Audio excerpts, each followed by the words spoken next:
So one more nice sari in peacock blue colour కాన్సెప్ట్తో ఇచ్చేసారు. That in tussar georgette వస్తుంది fabric అయితే మనకి.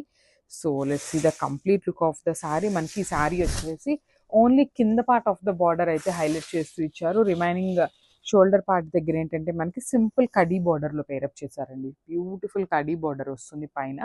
అండ్ రిమైనింగ్ పార్ట్ అంతా కూడా ఇట్లాగా ఫ్లవర్ డిజైన్తో మనకి వీవింగ్లో వస్తాయన్నమాట. మధ్యలో పార్ట్ అంతా కూడా వీవింగ్లో ఫ్లవర్ బుట్టీస్ ఉంటాయి. బార్డర్ వచ్చేసి ఇట్లా heavy border with flower pattern and butterfly design అయితే తీసుకున్నారు. సో దిస్ ద పళ్ళు పార్ట్. పళ్ళు కూడా సేమ్ మనకి బార్డర్ ఎట్లా అయితే తీసుకున్నారో సేమ్ కాన్సెప్ట్లో ఇచ్చేస్తారు. And this the beautiful blouse with border వస్తుంది హ్యాండ్స్కి. సో ఒక్కసారి అయితే complete look of the sari చూపిస్తున్నాను. ఓన్లీ సింగిల్ పీస్ మాత్రమే రెడీ టు డిస్పాచ్ ఉంది. So grasp.